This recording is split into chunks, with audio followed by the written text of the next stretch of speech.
It was just another ordinary Thursday morning, or so I thought. The sun was barely up, the cool air of early spring seeping through the cracks of my apartment windows, and I was in my usual routine. A cup of coffee in one hand, my phone in the other, I was scrolling through emails, trying to gather my thoughts for the important meeting I had scheduled for later that afternoon. The world was moving at its usual pace, a quiet rhythm I had come to rely on. But that calm shattered the moment I reached into my bag to grab my passport, only to find it missing. I froze. No. No. This wasn't happening. My fingers fumbled through the bag again, moving past the clutter of receipts, lipstick, and old gum wrappers, but the passport wasn't there. Panic gripped me like a vice. I could feel my heart racing as my thoughts spiraled. I had just checked it the day before when I was preparing for my upcoming international trip. The passport was there, tucked securely between my old boarding passes and travel documents. It had to be there. It must have been. I rushed to my desk, rifling through the papers, convinced it was hiding somewhere in my clutter. Still nothing. A sinking feeling crawled into the pit of my stomach as I checked my pockets, the coat I had worn last night, and even under my bed. Nothing. There was only one place left to check, my phone. I quickly pulled up my messages, searching for any recent communication that might have given me a clue about my missing passport. I scrolled through a few texts when a name caught my eye: Emily. She had been with me the day before. In fact, she had been at my place, helping me sort through some travel plans. She was the last person who had seen my passport. My breath hitched. Could it be? Could Emily have taken it? Emily had always been my best friend. We met in college, two strangers thrown together by a shared class and an instant connection. She was the first person I confided in when I left my hometown, the one who stayed up with me through late-night talks and endless cups of tea. Over the years, our friendship had only deepened. I trusted her with everything: my secrets, my fears, my plans. We shared our dreams of traveling, seeing the world, living life without restrictions. Together, we imagined the adventures we would have, places we would go. That passport was the key to it all. So, how could she do this? I shook my head, trying to calm my racing thoughts. Maybe I'm overreacting, I whispered to myself. Maybe I just misplaced it.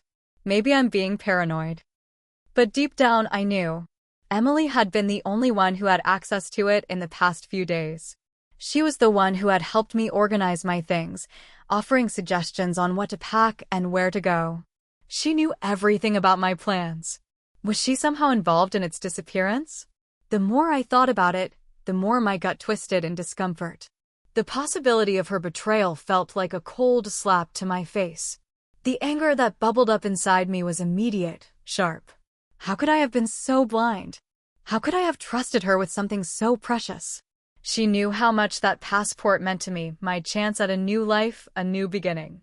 And now it was gone, vanished into thin air, and there was no one else to blame but Emily. I grabbed my phone again, my fingers shaking as I typed out a message to her. Hey, I can't find my passport. Have you seen it? I swear I had it yesterday. I hit send and immediately felt a sense of dread wash over me.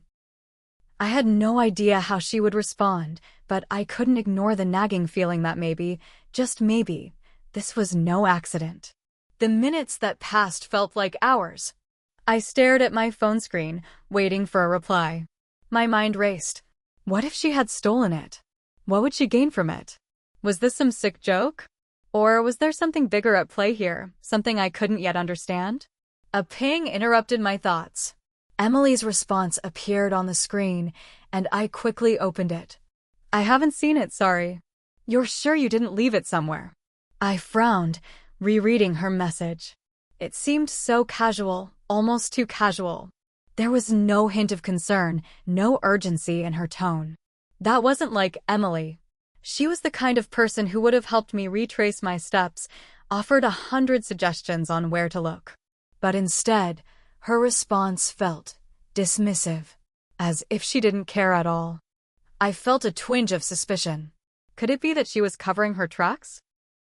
Could she have taken it and was now playing it cool, pretending like nothing was wrong? Yeah, I'm sure. I need it back.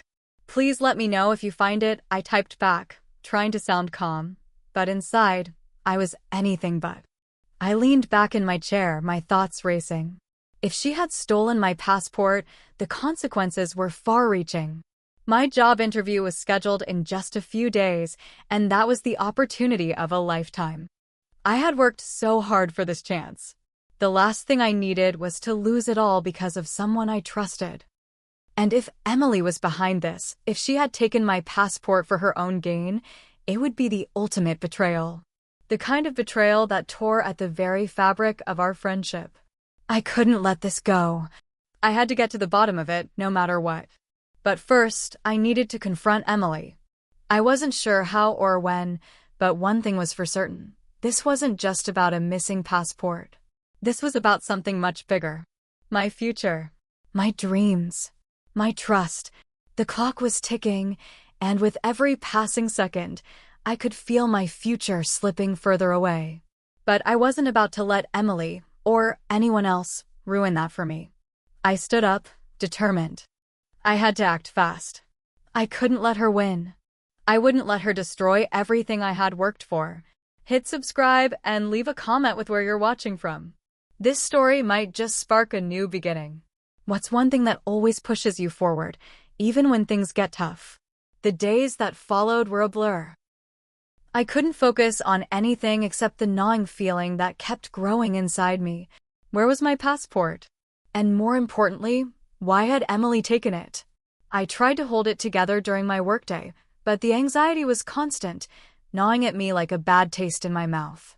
Every time I glanced at my phone, I expected a new message from Emily, a change in her tone, some indication that she was going to confess. But nothing came. It was like she was trying to pretend like everything was normal. I knew I needed to confront her, but I couldn't just storm in and accuse her of stealing. That wouldn't solve anything, and it wouldn't get my passport back. But then again, I couldn't keep pretending like I didn't know. The more I thought about it, the more certain I became that Emily had betrayed me. The evidence was piling up, even if it wasn't obvious yet. The casualness of her last message was haunting. She hadn't asked if I was okay. She hadn't offered any help in finding it. And she certainly hadn't seemed the least bit concerned. But what was she thinking? Why would Emily, someone I'd known for years, someone I'd shared so many secrets with, do something like this? I needed answers. So I decided to meet her. I needed to see her face to face, to gauge whether the Emily I knew was still there, or whether she had become someone I couldn't recognize. It was late in the afternoon when I arrived at the cafe where we usually met. It had always been our spot, quiet, cozy, a place where we shared everything. I sat down at a corner booth, the hot cup of coffee in front of me doing little to warm the chill I felt in my chest. Every minute that passed made my suspicion feel more and more like a heavy weight pressing down on me. Finally, she walked in, her usual wide smile spreading across her face when she saw me.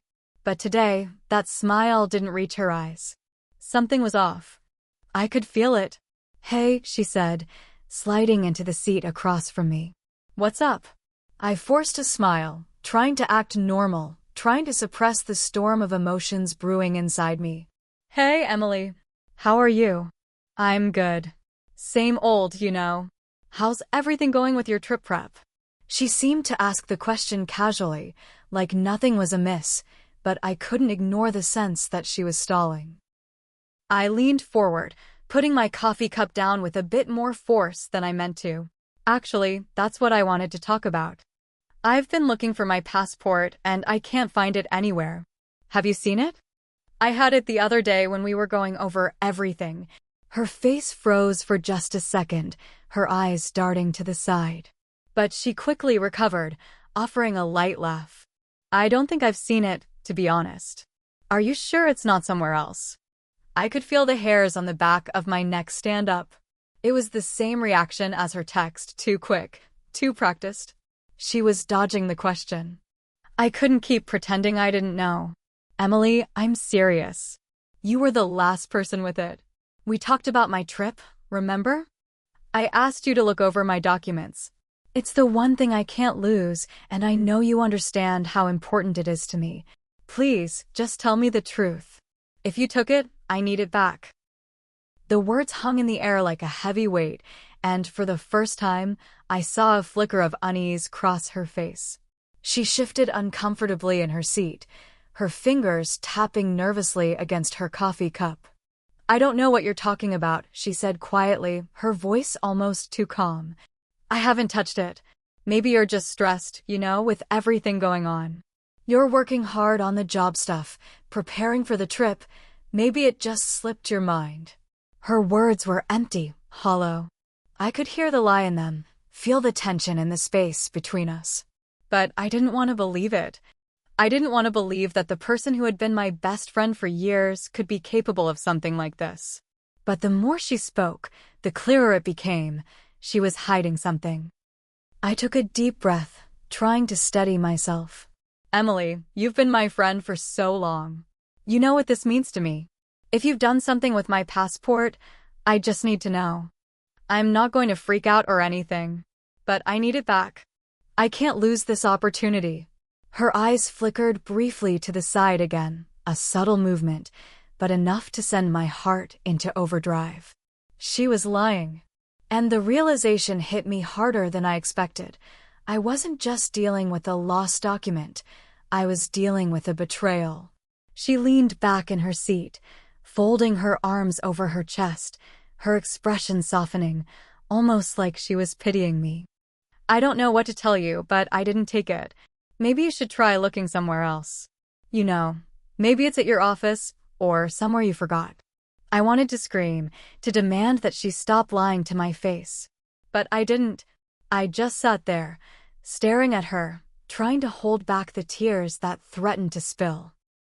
My best friend had just broken me.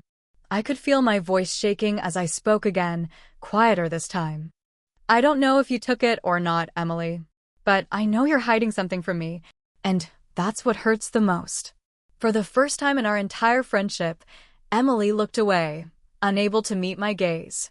The cracks in her facade were starting to show, and I could feel the betrayal seeping through her every word. I'm sorry, she said, her voice suddenly distant, as if she were trying to distance herself from me emotionally. I really have to go. But, good luck with everything, okay? She stood up quickly, not even waiting for me to respond. And just like that, she was gone. Out of my life, or at least, that's what it felt like. I sat there in that cafe, the silence pressing down on me, feeling like I was sinking deeper and deeper into the quicksand of betrayal. How had I been so blind? I sat in the cafe for a while after Emily left, the weight of her departure pressing on my chest like a lead balloon. I couldn't believe what had just happened. A moment ago, she had been sitting across from me, pretending like nothing was wrong, acting like we were still the same old friends. And yet, everything between us had changed in the blink of an eye. She was lying, I knew it. But the worst part was that I didn't know why. I wanted to scream. I wanted to confront her, demand that she tell me the truth. But I didn't. Part of me still clung to the hope that maybe, just maybe, I was wrong. That maybe this was some huge misunderstanding, and my best friend wasn't actually capable of this kind of betrayal. But deep down, I knew the truth. Emily had taken my passport. She had stolen it, and now she was hiding it from me. I couldn't shake the feeling that there was something bigger going on, something I didn't fully understand. And I needed answers. The moment I left the cafe, my mind went into overdrive. I couldn't just sit around and wait for her to come clean. I had to take matters into my own hands. I couldn't afford to lose my future. My job interview was in a few days, and without that passport, I couldn't go anywhere. It wasn't just about the trip anymore. It was about my life, my dreams, my career. As soon as I got home, I grabbed my phone and started searching for any clue that could lead me to Emily's secret. I dug through old messages, social media accounts, anything that might give me a hint. That's when I saw it. A post on her Instagram. It was a photo of Emily, smiling, holding a glass of wine in some chic bar. But what caught my attention wasn't the picture itself. It was the caption. Sometimes, it's the hardest decisions that change everything. Hashtag new beginnings, hashtag no looking back. I stared at it, the hairs on the back of my neck standing up. New beginnings? What was that supposed to mean? Was she trying to tell me something? Was this some kind of cryptic message? But the worst part was the timing. She had posted this just a few hours after our meeting at the cafe. And that's when it hit me like a ton of bricks. She had already made up her mind. She was going through with whatever it was she had planned. I went back to the message thread between us. She had already stopped replying to my texts. That was a sign she had already cut me out, emotionally and physically. I had no way of reaching her, no way to get through to her. But I wasn't going to give up that easily. I had to find out what she was up to. The next morning, I decided to take a more direct approach. If Emily wasn't going to come clean voluntarily, then I would have to push her into it.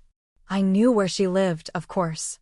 We had spent enough time at each other's apartments over the years to know the layout of the other's life inside and out. But showing up at her door felt wrong.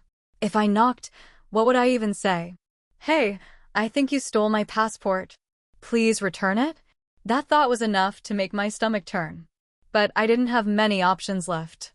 I decided to try something a little more subtle: surveillance. Not exactly the most comforting thought, but desperate times called for desperate measures. I was going to track her down. The following day, I found myself parked across from Emily's apartment, my heart racing. It felt insane, sitting in my car, watching the front door of her building as if I were some sort of spy. But what else could I do? She wasn't answering my calls, and I was running out of time.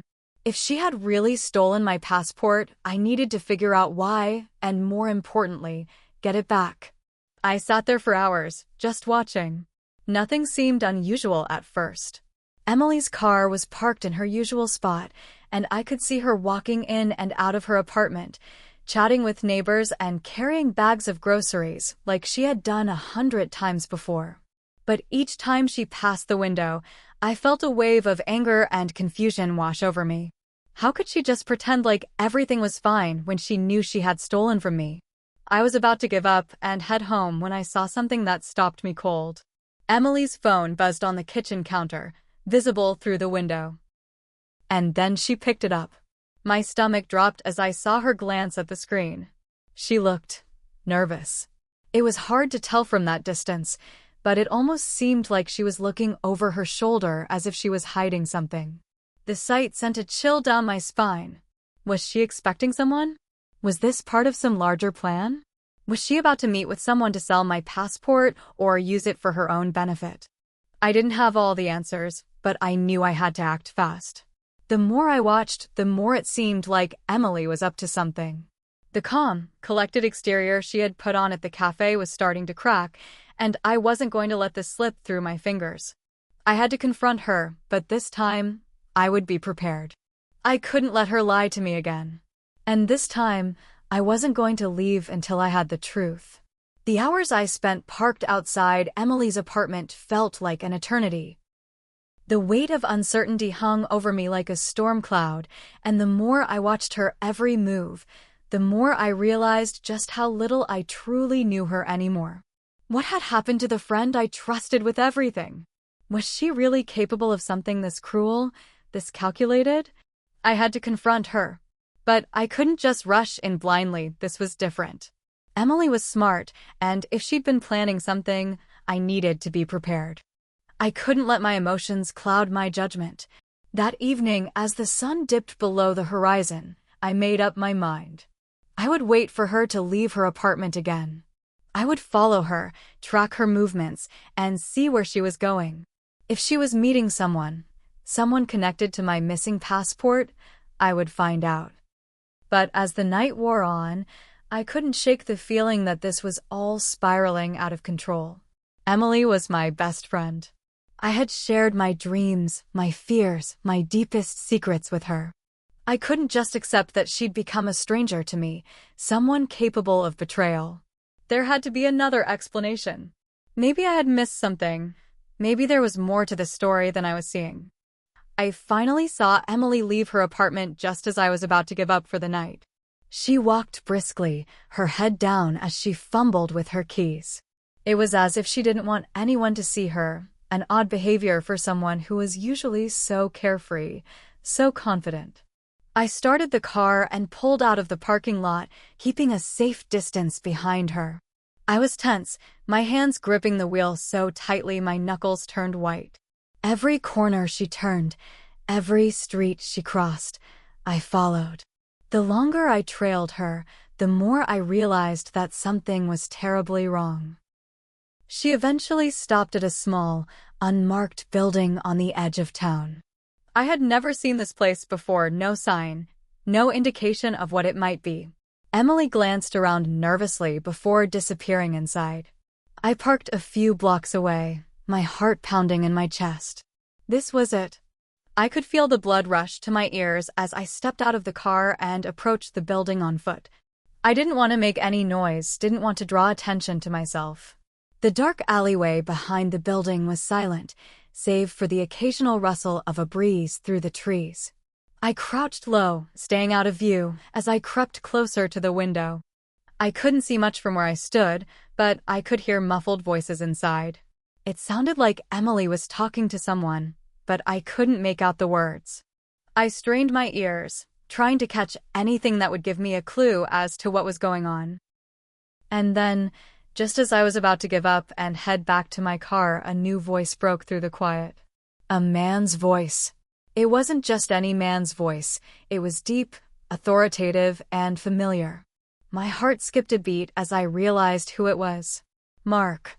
Mark was Emily's older brother, a man I'd met a few times over the years, but never really got to know.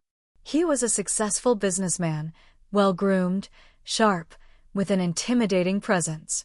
Emily always talked about how protective he was of her, how he kept a close eye on everything she did. And there he was, talking to her in secret. I felt my breath catch in my throat. What was going on here?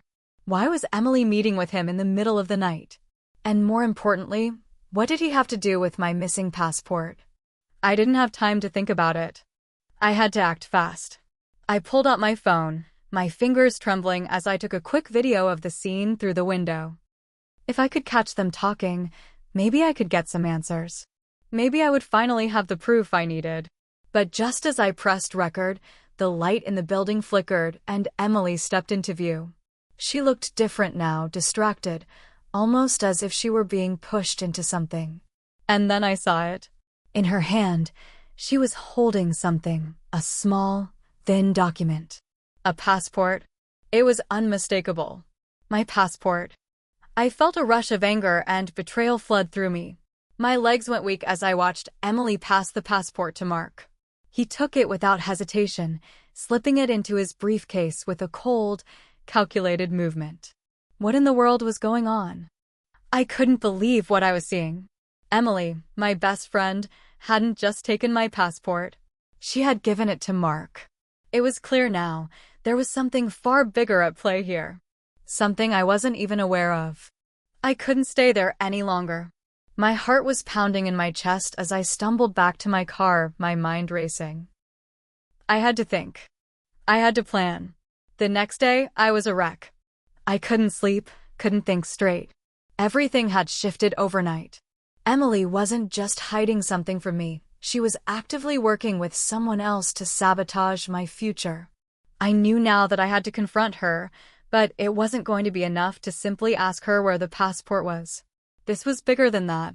If she was involved with Mark, someone who had the means to hurt me, then this wasn't just a betrayal between friends. This was something dangerous. I needed answers, and I needed them fast. I had one choice left. I would go straight to Mark. It was risky, but at this point, I had nothing left to lose. The truth had been shoved in my face, and there was no turning back now. Emily had made her choice, and now it was time for me to make mine. Hit subscribe and leave a comment with where you're watching from. This story might just spark a new beginning. What's one thing that always pushes you forward, even when things get tough? I could feel my heart pounding in my chest as I sat in my car, parked just outside Mark's office building. The sun had just started to set, casting long shadows over the busy streets. This was it. No more second-guessing, no more waiting for Emily to come clean. I had learned enough. The time had come to confront Mark, to get the truth once and for all. I wasn't sure exactly what I was going to say when I walked into that building. I had imagined this moment 100 times, but now that it was real, I felt oddly calm. The anger had been replaced with a cold, steely determination. I couldn't afford to let my emotions get the better of me. Not now. Mark's office was in a sleek, glass and steel high-rise in the center of the city. The kind of place where people with power and money made deals and shut out the world. I had no idea what kind of person Mark really was. Emily's brother had always kept to himself, living in the shadow of his own success. But I knew one thing for sure. If he was involved in this mess, he wasn't going to go down easily. I parked my car across the street and got out, walking briskly toward the entrance. The lobby was spotless, its marble floors gleaming under the harsh, fluorescent lights. I didn't have an appointment, but I wasn't about to let that stop me. I needed answers, and I wasn't leaving without them. The receptionist at the front desk gave me a cool, appraising look as I approached. "Can I help you?" she asked, her voice flat. "I need to speak to Mark Bradford," I said, trying to sound confident, though my voice cracked a little. "It's urgent." She raised an eyebrow. "Do you have an appointment?" "No, but it's important. I need to speak with him now."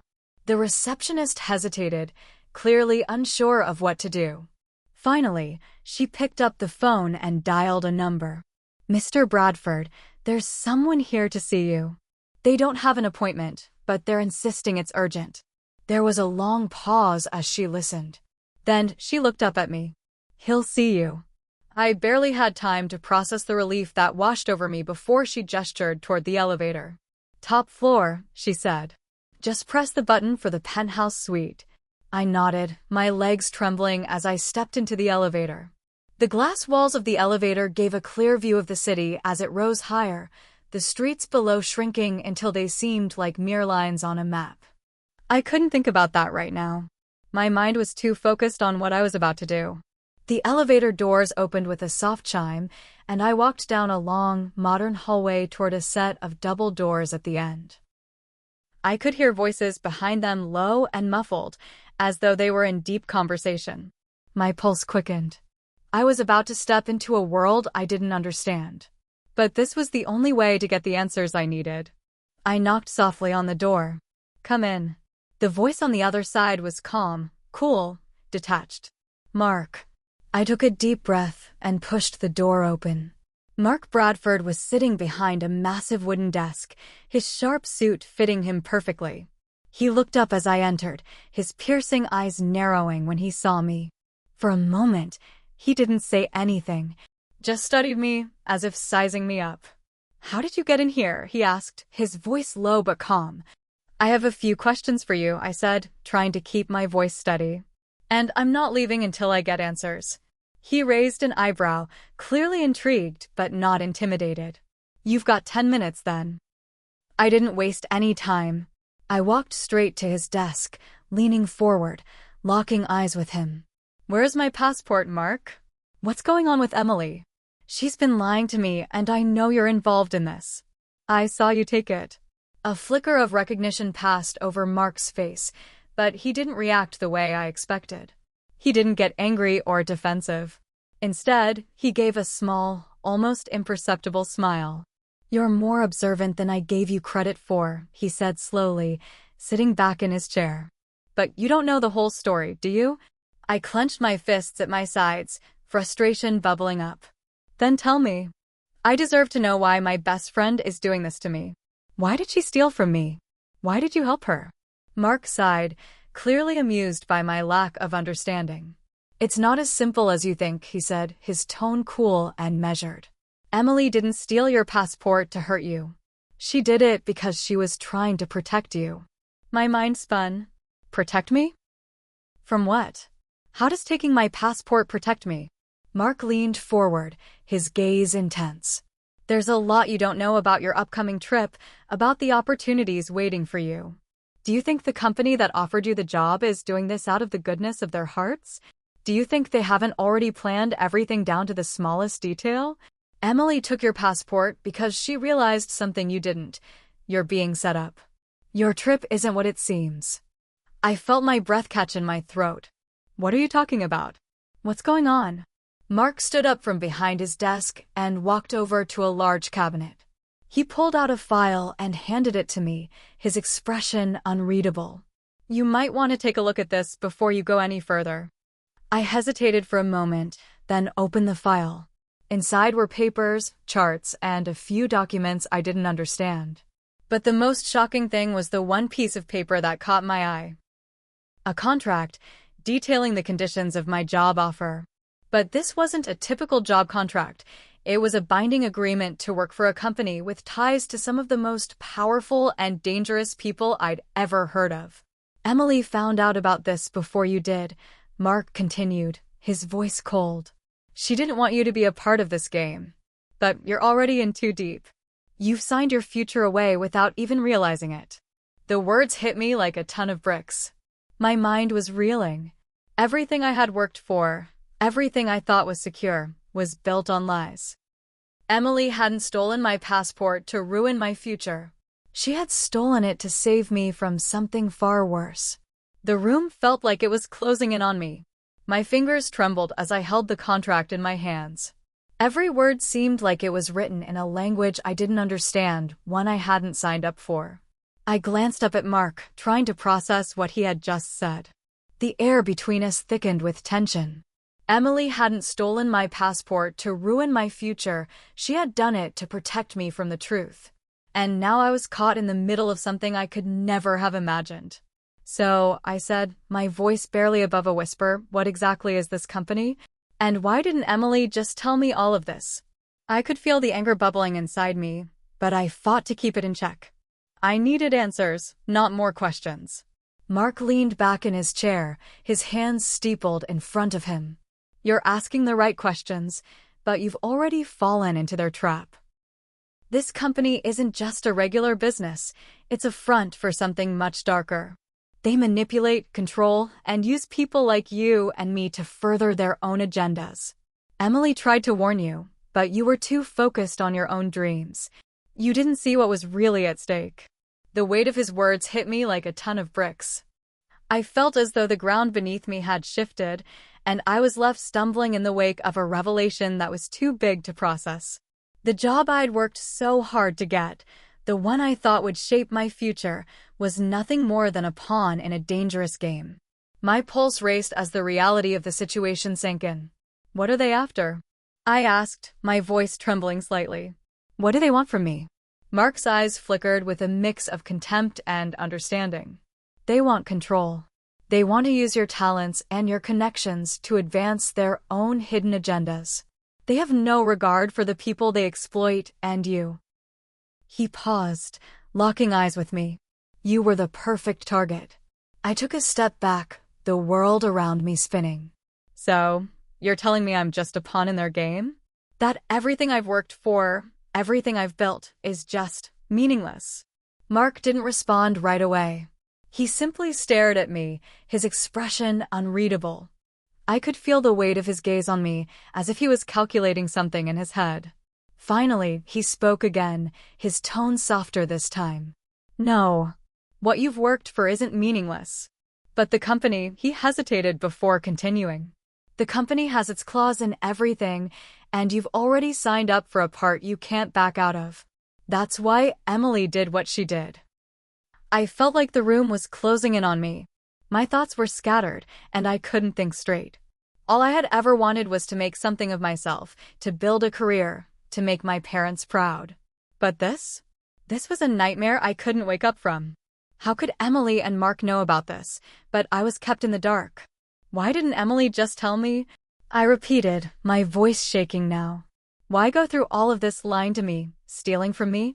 Mark stood up and walked toward the window, looking out over the city's skyline. Because she knew you wouldn't listen. She knew you were so blinded by your ambition that you'd ignore the warning signs.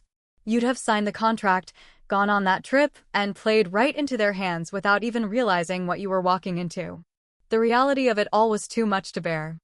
I felt sick to my stomach, like I had been living in a world of lies. I had trusted Emily. She was my best friend, my confidant. Yet, somehow, in trying to protect me, she had dragged me into a mess bigger than I could ever imagine. I should have known, I muttered, my voice barely audible. I should have known something was off. Mark turned from the window and faced me, his expression hardening. It's not too late. You can still get out. But it won't be easy. The company has too many people in its pocket, and they won't let you walk away that easily. If you want to get out, you need to be careful. Trust no one, except you. I interrupted, my voice sharp. Why should I trust you, Mark? You're part of this mess, too. You're telling me all this now, but you were just as involved in this as Emily. Mark's eyes narrowed, and for the first time, I saw a flicker of something in his expression, guilt, maybe? I'm not saying I'm innocent in all of this, he admitted, his voice low. But I'm trying to help you. This is bigger than any one of us, and the only way out is to fight back. If you want to take down the company, you need to start by taking control of your own situation. You need to decide what you're willing to sacrifice. Sacrifice. The word echoed in my mind, filling the space between us with a sense of inevitability. Emily had sacrificed her friendship with me to protect me. Mark had sacrificed his own moral compass to protect his family. And now it was my turn to decide what I was willing to sacrifice to get out of this tangled mess. But the path ahead wasn't clear. I had no idea what I was walking into, or how deep the company's reach went. All I knew was that I couldn't trust anyone, not even Emily or Mark, until I figured out the full extent of the danger I was in. I took a deep breath, trying to steady my nerves. What's the plan? I asked, my voice steady despite the chaos inside my head. How do I fight back? Mark walked back toward his desk and opened a drawer. He pulled out a small, black phone and slid it across the table to me. This is your lifeline. Use it to communicate with me. We'll figure this out together, but you need to stay low, stay under the radar. They'll be watching. I picked up the phone, my hands trembling slightly as I examined it. It felt surreal, like I was being thrust into a world I wasn't ready for. I don't know if I can do this, I said quietly, more to myself than to Mark. You don't have a choice, he replied, his voice hardening. But I'll help you. And this time, we're doing it on our terms. As I left Mark's office, the weight of what I'd just learned settled heavily on my shoulders. My mind was reeling with the implications of everything I'd heard. My future, my career, everything I had worked for, had been a lie, manipulated by a company that cared nothing for me. But I wasn't giving up. Not now. Not when I had the chance to take control of my own destiny. I wasn't going to let anyone dictate my future. Not Emily. Not Mark. Not the company. This fight was just beginning. The night air felt colder than usual as I walked back to my apartment. My steps echoed through the empty streets, my mind racing. I had just left Mark's office after a conversation that felt more like a nightmare than reality. I kept replaying everything he had told me over and over in my head, but the details were too much to process at once. Each time I thought I understood, something new would come to light, something darker, something more terrifying.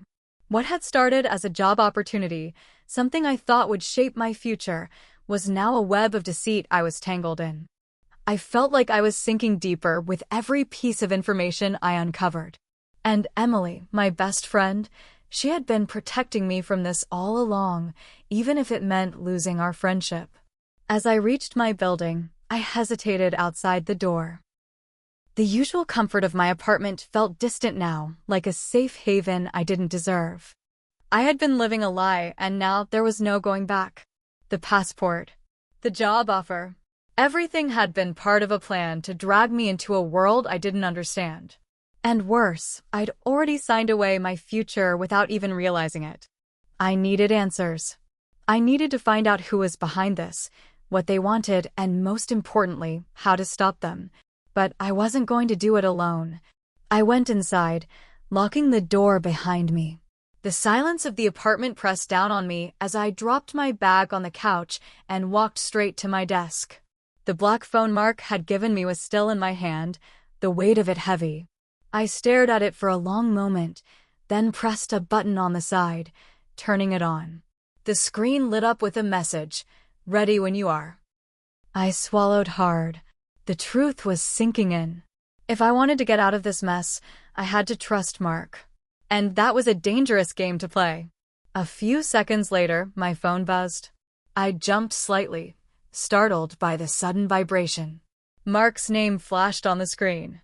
I stared at it for a moment, debating whether or not to answer. But I knew what I had to do. I swiped the screen and brought the phone to my ear. "Hello." My voice was shaky, but I couldn't let Mark hear it. "How are you holding up?" His voice was calm, almost detached, but I could sense the underlying urgency. He was ready to move. And so was I. "Not great," I replied. "I'm still trying to process everything you told me."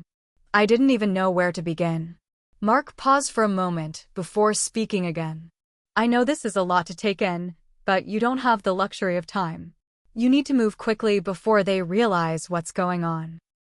The company has eyes everywhere, and if they catch wind of what you're trying to do, it'll be too late." My stomach twisted at the thought of being hunted by these people, powerful, dangerous people who had control over my future. "What exactly do you want me to do?" I asked, my voice barely above a whisper. Mark's voice grew more serious. "You need to start with the files. The ones in your apartment. I've been tracking their movements, and I know they have a backup plan. If they can't get you to comply willingly, they'll try to destroy you from the inside out. You need to get everything you can, anything that ties them to this."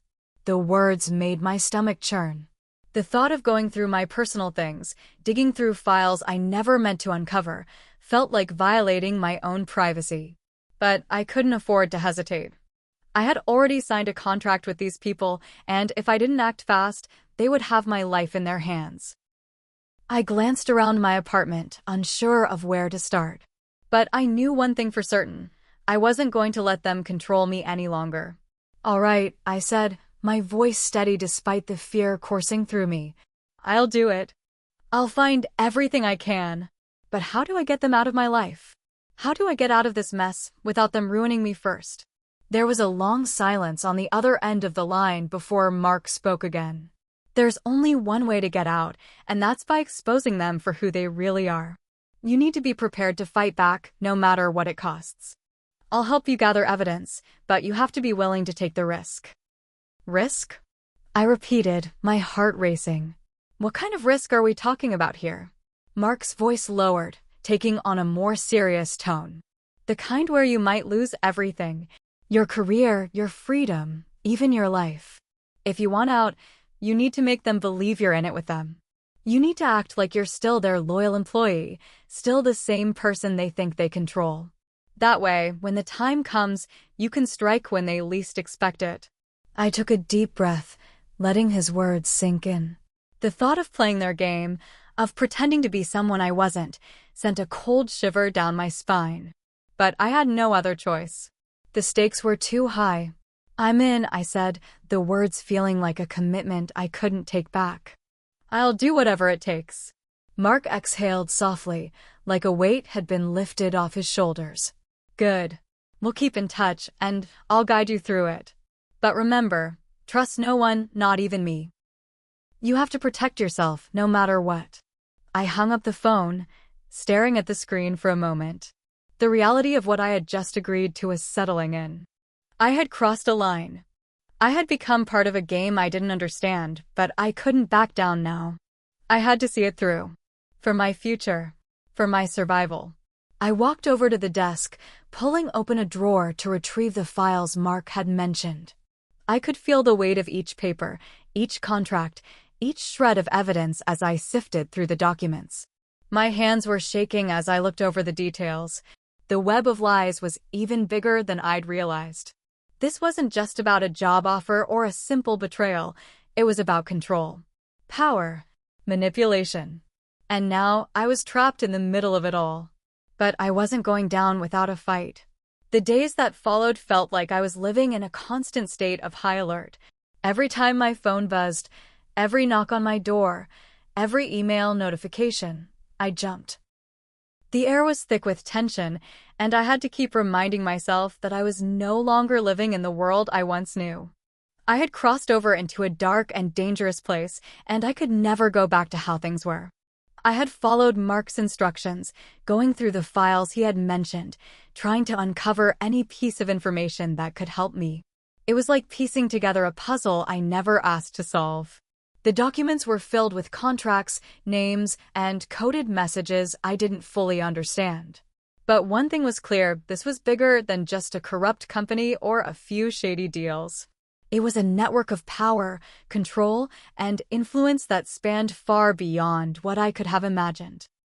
The hardest part was keeping up the facade. Mark had warned me to act like everything was normal, to make the company think I was still their loyal employee. And so, every morning, I put on the same mask, walking into the office, nodding at my coworkers, smiling at my boss like nothing had changed. But inside, I was battling an internal war. I was playing their game, but every minute I spent pretending felt like a step closer to losing myself. It wasn't long before the pressure started to wear me down. I couldn't sleep, couldn't focus. The world outside my apartment felt like a blur of faces and voices I could no longer trust. I kept wondering who was watching me. Who knew what I was up to? My anxiety was eating away at me. I had to keep my guard up. I had to stay sharp. And then, things took a turn. It was a Thursday afternoon when I received a message that set my heart racing. It was from an unknown number, a text that simply read, "We know what you're doing. Stop now, or there will be consequences." My stomach dropped as I stared at the message. The words were like a warning shot, and it was clear they weren't just empty threats. This was no longer some shadowy organization playing games, it was personal. They were onto me. The realization hit hard. Whoever was behind all this was watching my every move. I didn't know what to do. I was terrified. For a brief moment, I even considered giving up. Just walk away. Forget the whole thing. But then I thought about the people who had gotten hurt by this company, the lives destroyed, the promises broken. And I couldn't do it. I couldn't walk away knowing that I could make a difference. I had already risked too much. I couldn't go back. I called Mark immediately. His phone rang for what felt like an eternity before he finally picked up. "Mark, they know," I said urgently, barely able to keep my voice steady. "I just got a message. They know what I'm doing." There was a pause on the other end. Then Mark's voice came through, calm but serious. "I figured they would eventually. They're not stupid. But don't panic. We knew this was coming." "How could you possibly know?" I snapped, my frustration spilling over. "I'm the one in danger here. I'm the one being threatened. How could you not tell me this would happen?" Mark's voice softened. "I'm sorry. I didn't want to scare you. But you're in deeper than you realize. They won't stop until they have you under their control, and they'll do whatever it takes to make that happen." I sat down at my desk, my hands trembling. "What do I do now?" "We have to move fast," Mark replied. "Get the information you've collected. We need to get it to the right people before they realize what you have. You've been playing their game, but now it's time to take back control. I've arranged a meeting with someone who can help you, someone who's been tracking their every move. You can't do this alone anymore." I exhaled sharply, feeling a wave of relief wash over me. There was finally a plan. A chance to end this, to expose the company for the monsters they were. But there was still so much that could go wrong. I had no idea who this person was or what they would want in exchange for their help. "I'm ready," I said, my voice shaking with resolve. "Let's do it. Let's take them down." The next morning, I met with Mark in a nondescript coffee shop in the middle of the city. It was the kind of place where no one would look twice if you were meeting someone with a hidden agenda. Mark was already there when I arrived, sitting at a corner table with his back to the wall. He stood as soon as he saw me, his expression serious. "You good?" he asked, his tone betraying a hint of concern. I could see the worry etched on his face, but I wasn't sure if it was for me or for himself.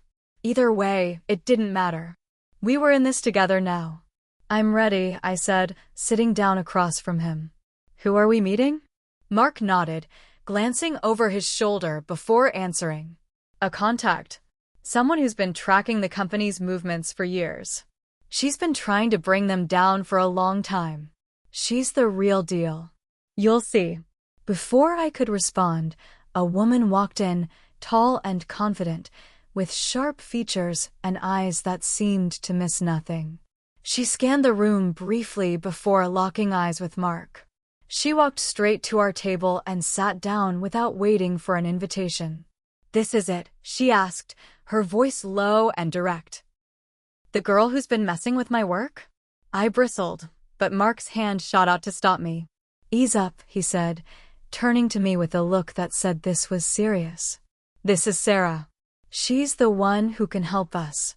Sarah's eyes didn't leave mine.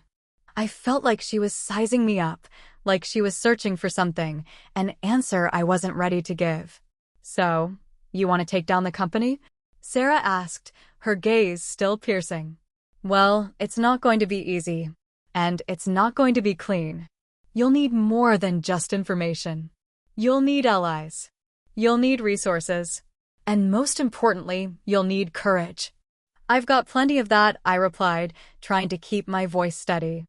I had no idea what kind of ally she was, but I had no choice now. She was the only chance I had.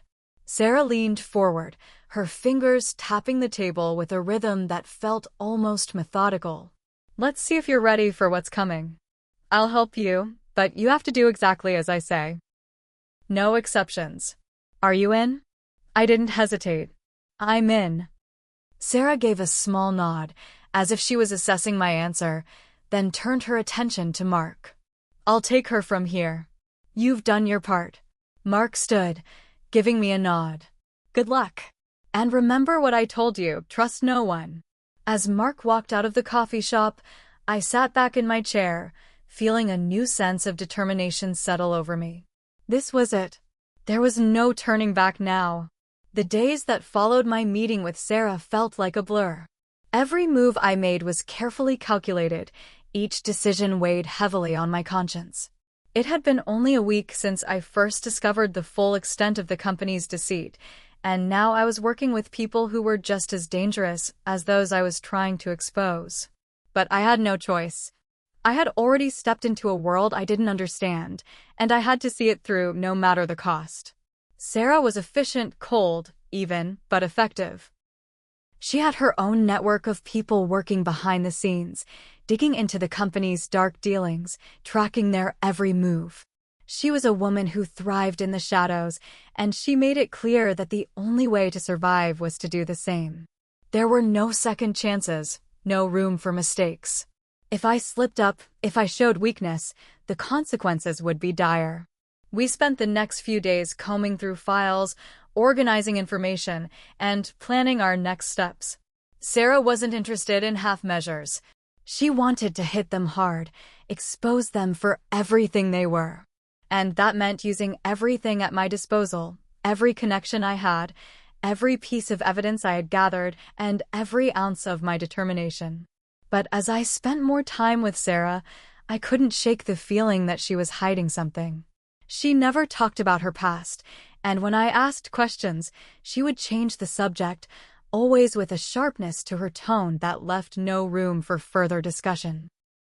She was a master of control, always maintaining an air of mystery. And yet, despite her cold exterior, there was something about her that felt familiar. It was as though she understood the stakes in a way that no one else could. One evening, while we were working late at her apartment, she handed me a file. The name on the front was one I didn't recognize, Ethan Cross. "Who's Ethan Cross?" I asked, flipping open the file. It was thick, filled with documents, photos, and surveillance reports. Sarah didn't look up from her laptop as she replied. "Someone who can help us take down the company. Someone who knows more than we do." I scanned the file, my brow furrowing as I looked at the images of the man, tall, dark-haired, with a rugged look. There was something unsettling about his eyes, as if they held a secret that no one should know. How does he fit into all of this? I asked, trying to piece together the puzzle. He's been working with them, Sarah said, her voice sharp, but he's not loyal. Not anymore. He's turned against them. I stared at her. And you trust him? Sarah finally looked up, her gaze intense. I don't trust anyone, least of all him. But right now, we don't have a choice. He has the information we need. The kind of information that will bring them to their knees. I thought about that for a moment. The idea of trusting someone who had worked with the enemy, who had been part of the very system I was trying to destroy, didn't sit well with me. But Sarah was right, we needed allies, and sometimes the enemy of my enemy was my friend. I closed the file and looked at Sarah. When do we meet him? She paused, her fingers tapping lightly on the edge of her desk. Tomorrow night. Be ready. The next evening, I found myself standing outside an old warehouse on the outskirts of the city. The place was abandoned, a relic of a time long past, but it had the perfect feel of secrecy that made it the ideal meeting spot. The air was thick with tension, and the faint hum of traffic in the distance seemed to only add to the unease settling in my stomach. Sarah stood beside me, her posture rigid. Stay close to me, she whispered, her eyes scanning the shadows. He's unpredictable, and I don't trust him. Not yet. I nodded, my heart pounding in my chest. The weight of what we were about to do hung heavy in the air. One wrong move, and everything could come crashing down. The door to the warehouse creaked open, and a figure emerged from the darkness. Ethan Cross. He was taller than I expected, with a strong, imposing build. His dark hair fell messily over his forehead, and his eyes, sharp and calculating, never left mine as he approached. Sarah, he said, his voice low and smooth, but there was a coldness to it that sent a shiver down my spine. And this must be the one who's been making waves. He glanced at me, his gaze lingering for a moment too long, before turning his attention back to Sarah. I hope she's worth the risk. Sarah didn't flinch at his words. She is. You better have what we need. Ethan smirked, pulling a small flash drive from his pocket and tossing it onto the table between us. Everything you need is on there. Proof of everything. The company's dirty little secrets, their plans for expansion, their connections to every major player in the game. If you want to bring them down, this is your ticket. I reached for the flash drive, my fingers brushing against the cool metal. This was it, the key to everything. The moment I had been waiting for. But then, just as quickly as it had appeared, Ethan's hand shot out, stopping me before I could grab it. His grip was strong, and his gaze was intense. You do realize what this means, don't you? He asked, his voice dropping to a low murmur. Once you use this, once you expose them, there's no going back. You'll be marked for life. They'll come for you. And when they do, you'll be alone. No one will help you. Not even Sarah. I felt a chill run down my spine at his words. His eyes were dark, like he knew exactly what I was getting myself into. But I had already come too far. I couldn't back down now. Give it to me, I said, my voice steady despite the fear creeping into my chest. Ethan hesitated for a moment, then released the flash drive. You've been warned. I took the drive, my heart pounding in my chest as I turned to Sarah. Her expression was unreadable, but I could tell she was just as conflicted as I was. Now what? I asked, clutching the drive tightly in my hand. Sarah didn't hesitate. Now we go to war. The weight of the flash drive in my pocket was unbearable. Every step I took felt heavier, every breath more shallow. I kept thinking about Ethan's warning, the one that kept echoing in my head. Once you use this, there's no going back. But it was too late to reconsider. I had already crossed the point of no return. The truth was in my hands now, and I wasn't about to back down. This was the moment I had been waiting for, the moment everything would change. Sarah led the way, her steps quick and decisive, as always. We were headed to a safe house on the outskirts of the city, a place where we could lay low for a while, far from the prying eyes of the company and their countless enforcers. There, we would decrypt the files on the flash drive and prepare for the final strike. I was about to expose everything, the fraud, the lies, the manipulation, and tear down the empire that had cost so many people their futures. We reached the safe house just as the sun began to set, casting long shadows across the abandoned street. The house was nothing special, small, nondescript, but it felt like the perfect hideout. Sarah unlocked the door with a key, and we stepped inside. The place smelled of dust and age, as if it had been abandoned for years. There were no frills here, just a few old chairs, a table, and a computer station set up in the corner. Without saying a word, Sarah moved to the desk and powered up the computer. "We've got work to do," she said, her voice low and serious. I nodded, my heart still racing from the events of the evening. Ethan had been right in a way. This was a one-way trip. Once the company saw the information, they wouldn't just come after me, they would come after everyone I cared about. No one would be safe. As Sarah worked to set up the decryption software, I couldn't help but think about my family, my friends, the people who had no idea what was really going on. They were all vulnerable, and I had dragged them into this mess by pursuing the truth. "I'm doing the right thing," I muttered to myself, trying to convince myself that the risk was worth it. "I have to be doing the right thing." "Of course you are," Sarah replied, her voice detached as she worked. "But that doesn't make it any less dangerous. And once we make our move, you can't turn back. You've got to be prepared for everything." I swallowed hard. "I know." There was a sharp beep from the computer, and Sarah turned to me, her face set in determination. "It's done. The files are decrypted." She handed me the laptop, and I stared at the screen. The contents of the flash drive were laid out before me in a series of folders, detailed plans, financial records, emails, photos. Every piece of evidence I needed was right there in front of me. But it was more than I could have imagined. This was no longer just a company with a few skeletons in its closet. This was an intricate network of corruption and power. The company had infiltrated nearly every aspect of the city's infrastructure, law enforcement, politics, media, even the judicial system. No one was untouched. I clicked on the first folder labeled Government Connections. As the contents loaded, I felt my stomach drop. There were emails detailing bribes, threats, and illegal dealings between the company's executives and high-ranking officials. Names of politicians, judges, and law enforcement officers were scattered throughout, their involvement in shady activities undeniable. These weren't just small-time crooks. These were people in power, people who could make or break the lives of thousands with a single decision. "This is bigger than I thought," I whispered. Sarah nodded grimly. "I told you. These people control everything, and now you have the evidence to take them down." I sat back in the chair, the weight of the situation hitting me all at once. This wasn't just about me anymore. This was about the city, the entire system that had been corrupted beyond repair. The truth was in my hands, but exposing it would bring chaos. The company would fight back with everything they had, and I would be at the center of it all. The target. "How do we do this?" I asked, my voice shaky with both fear and resolve. "We don't do it alone," Sarah replied, her eyes locking onto mine. "We get this information to the right people, people who can help us.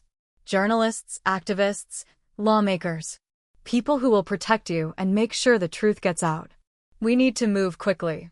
If we wait too long, they'll figure out what we're doing and we'll be compromised." I nodded, feeling a rush of adrenaline surge through me. "So, what's the first step?" Sarah stood up, walking to the window and staring out into the night. "First, we contact our allies. We trust them to handle the media side of things. They'll leak the files to the press and ensure the story gets the attention it deserves. Once the public knows what's been happening, there's no going back." I felt a surge of hope at her words. This could actually work. This was our chance to take them down. But there was still one big obstacle: the company itself. They would come after us with everything they had. But we had something they didn't: the truth. And as long as we had that, there was a fighting chance. Just as I was about to speak, I heard a soft click. The sound of a door opening. I spun around, my heart leaping into my throat. But it wasn't Sarah. It was someone else. Someone I never expected. Well, a voice drawled from the doorway. Look who's been busy. I froze. It was Ethan. Hit subscribe and leave a comment with where you're watching from. This story might just spark a new beginning. What's one thing that always pushes you forward, even when things get tough?